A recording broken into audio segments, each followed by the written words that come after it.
झारखंड के पश्चिम सिंहभूम से आई ये खबर सिर्फ आंकड़े नहीं बल्कि एक प्रशासनिक विफलता और चीखते बिलखते परिवारों की दास्तां है। कोल्हान और चाईबासा फॉरेस्ट डिवीजन में दहशत का ऐसा तांडव मचा है कि लोग अब अपने ही घरों से सोने में भी डर रहे हैं। बाहर निकलना तो दूर की बात है। वहीं बोकारो जिले के गोमिया प्रखंड में जंगली हाथियों का उत्पात जानलेवा होता जा रहा है।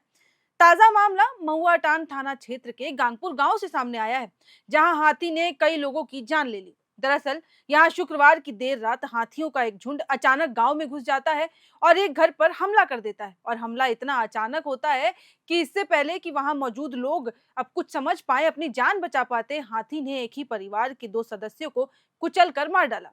वहीं परिवार के 3 अन्य सदस्य भी हाथी के हमले से गंभीर रूप से घायल हो गए हैं।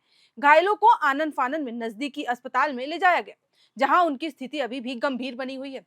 आपको बता दें कि इससे 2 दिन पहले भी घर में सो रहे 3 ग्रामीणों को हाथियों ने कुचलकर ऐसे ही मार दिया था।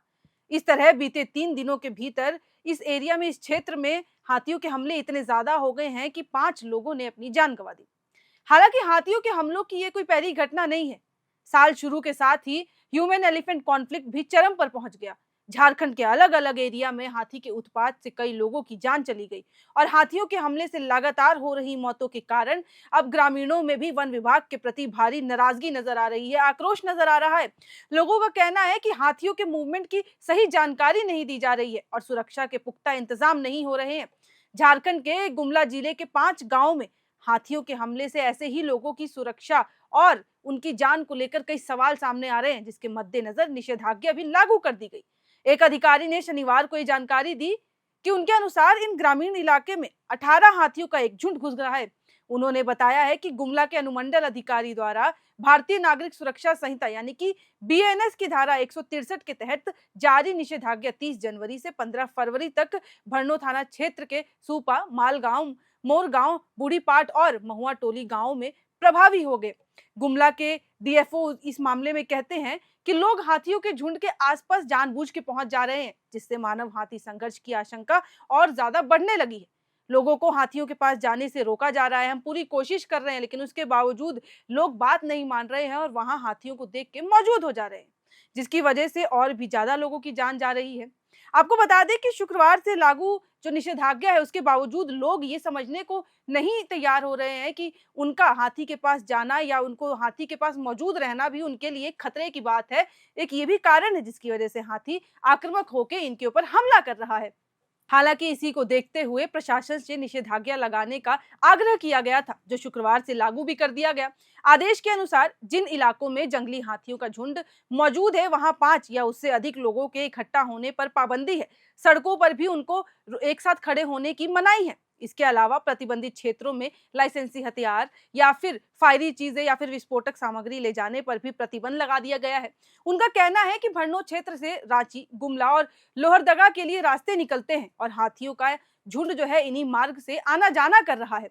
पिछले 6 महीनों में ये तीसरी बार है जब इस क्षेत्र में निषेधाज्ञा लागू की गई है। आपको बता दें कि वन विभाग के एक अन्य अधिकारी ने बताया कि इस वर्ष 1 जनवरी से अब तक राज्य में हाथियों के हमलों में 32 से ज्यादा लोगों की जान जा चुकी है, जिनमें से पश्चिम सिंहभूम जिले के एक ही हाथी ने अब तक 20 लोगों की जान ले ली है। सरकारी रिपोर्ट के अनुसार झारखंड में 2019 से 20 से अब तक मानव हाथी संघर्ष की घटनाओं में कुल 474 लोगों की मौत हो चुकी है। बता दूं कि बीते कुछ समय से झारखंड में हाथी यमदूत बने खुलेआम घूम रहा है, लेकिन वन विभाग का तंत्र गहरी नींद में सोता हुआ नजर आ रहा है। जनवरी से हाथियों ने अब तक 32 से ज्यादा लोगों की जान ले ली है, लेकिन वन विभाग के इतने प्रयासों के बाद भी हाथियों को पकड़ना मुश्किल हो रहा है। इन हमलों का पैटर्न अगर देखा जाए तो वो बेहद खतरनाक है। वो साफ दिखाता है कि हाथी सिर्फ रात में निकलते हैं और दिन निकलते ही जंगल में छिप जाते हैं। रात में एक घटना को अंजाम देने के बाद वे रुकता नहीं है, बल्कि आगे बढ़ता चला जा रहा है। रास्ते में पड़ने वाले वनग्रामों की झोपड़ियां, खलिहान और कुंभा ही उसका मुख्य निशाना बन रहे हैं। विशेषज्ञों के अनुसार ये व्यवहार संकेत देता है कि हाथी मस्त यानी कि मेटिंग अवस्था में है। इसी कारण वे मानव बस्तियों से डर नहीं रहा और बार बार एक ही ठिकानों पर हमला करते जा रहे हैं। दिन के उजाले में हाथी का कहीं ना दिखना वन विभाग की ट्रैकिंग को भी मुश्किल बना रहा है। रात में हमले और दिन में जंगल में छिपने की यह रणनीति ग्रामीणों के लिए सबसे बड़ा खतरा बनते जा रही है। हालांकि जो कि वन विभाग इसे पकड़ने में कामयाब नहीं हो पा रही है, तो ऐसे में वन विभाग के अफसरों ने अनंत अंबानी के वन जीव संरक्षण संगठन वनतारा की टीम से भी मदद ली थी। उनको भी बीते दिनों में बुलाया गया, लेकिन वो भी विफल नजर आए और फिर उनके आने के बाद भी कार्रवाई करने के बाद कोई भी रिजल्ट नहीं आया और पूरी टीम विफल नजर आ रही है और हाथियों का ये आक्रोश आक्रमण बढ़ता ही जा रहा है। जबकि ड्रोन और अन्य संस्थानों की मदद भी ली जा रही है ताकि हाथियों के मूवमेंट पर निगरानी रखी जा सके, ताकि किसी भी नए गांव में नुकसान ना हो।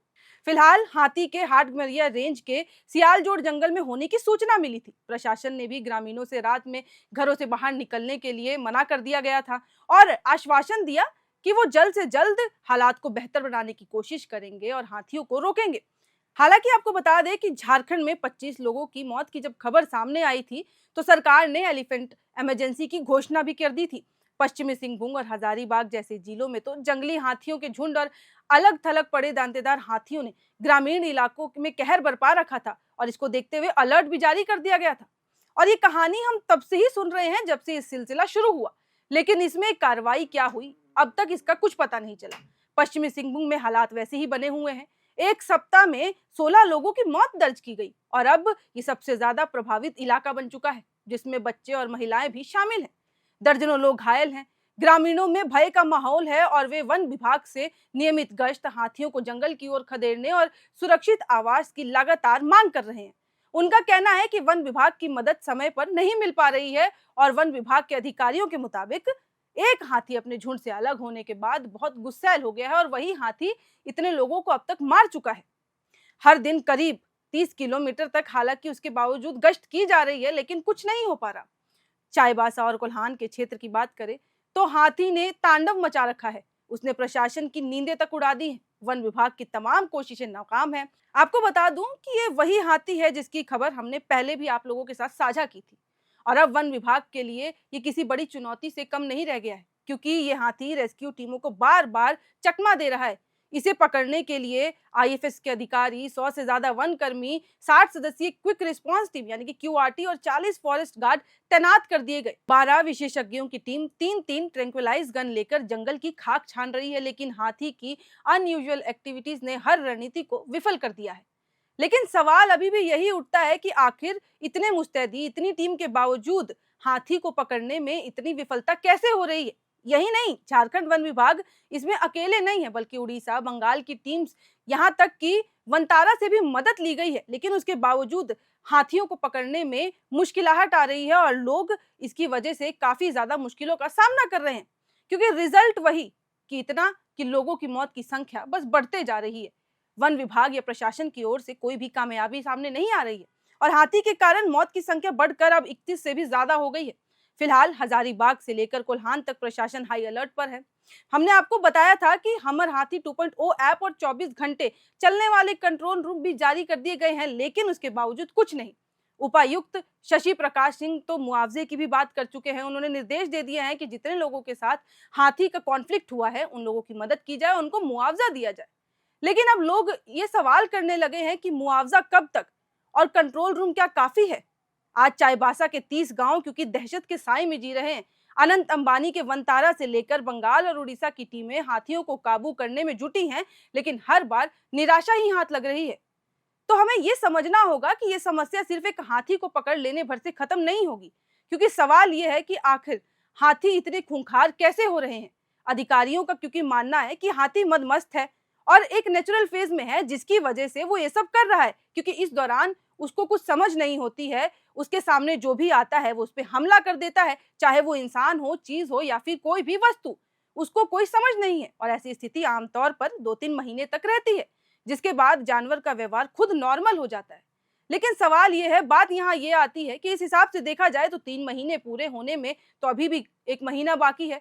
तो क्या तब तक लोग इसी तरह अपनी जान गंवाते रहेंगे?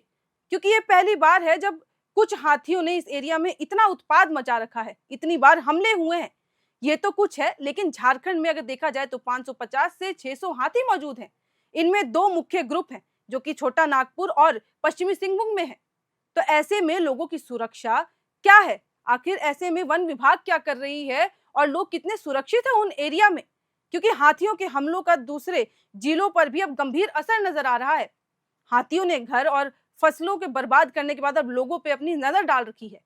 पिछले कुछ महीनों में हाथियों ने रामगढ़ और बोकारो में भी लोगों को कुचलकर उनकी संपत्ति नष्ट कर दी। झारखंड में हाथियों के इंसानों पर हमला इतना बढ़ गया है कि उसका कोई भी सॉल्यूशन अब नजर नहीं आ रहा है और धीरे धीरे हालात बिगड़ रहे हैं। 2000 से 2026 तक अब तक 1400 से ज्यादा लोगों की मौत हो गई है।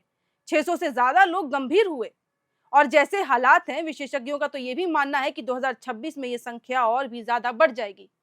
वन अधिकारियों के अनुसार जानवरों का इंसानों पर हमले के पीछे तेजी से कटते जंगल और इंसानों के हाथियों के इलाके में अतिक्रमण करने के कारण भी हाथी ये सब कर रहा है, क्योंकि अब वो जंगलों से बाहर भोजन और पानी के लिए भी निकल रहा है। और जब वे डर जाते हैं तो वे लोगों पर ऐसे ही हमला कर देते हैं, जिससे इंसानों की जान को अब खतरा बढ़ते जा रहा है। और अब ये बात बताती है कि वन विभाग की जितनी भी योजनाएं हैं उनका कोई असर नहीं है और वो धरी की धरी रह गई हैं। वन विभाग ने 10 साल का विजन प्लान तैयार तो कर लिया है, लेकिन उसका असर कुछ नजर नहीं आ रहा है। Tracking system, railway division corridors, alert system, tower और सोलर फेंसिंग जैसी योजनाएं जरूर हैं, लेकिन जमीनी स्तर पर ये योजनाएं सफल नहीं नजर आ रही हैं और केवल एक प्लान बनकर ही रह गई हैं। क्योंकि जब से ये साल की शुरुआत हुई है तब से इतनी घटनाएं सामने आई हैं, जिसकी वजह से लोग अब उस एरिया में डिस्प्लेसमेंट कर रहे हैं और वहां से मूव कर रहे हैं, जबकि उनका घर है, उनके खेत है, उनके खलियान है, उसके बावजूद वो वहां रह नहीं सकते हैं, क्योंकि अब हाथियों का हमला दिन ब दिन बढ़ते जा रहा है। झारखंड का कोई भी कोना हो, वहां से हाथियों से रिलेटेड ऐसी कोई ना कोई घटना सामने ही आ जा रही है, जहां पर लोगों को हाथियों की वजह से अपनी जान गंवानी पड़ रही है। तो सवाल यह है कि आखिर वन विभाग की ये योजनाएं कहाँ हैं? जब प्लान तैयार किया गया तो ये प्लान सामने नजर क्यों नहीं आ रहा है, धरातल पर काम क्यों नहीं कर रहा है? क्योंकि ये प्लान था ताकि लोगों की जान बच सके, लेकिन इस पे कोई भी रिजल्ट नजर नहीं आ रहा है और लोग लगातार अपनी जान गंवाते जा रहे हैं। तो अब वन विभाग को और भी ज्यादा प्लान को स्ट्रॉन्ग करने की जरूरत है और कुछ योजनाएं निकालने की जरूरत है ताकि लोगों को बचाया जा सके। तो फिलहाल लेकिन इस वीडियो में इतना ही। अगर और भी ऐसी कोई घटना सामने आती है तो हम आपके साथ साझा करेंगे। आप देखते रहिए एयर नाउ।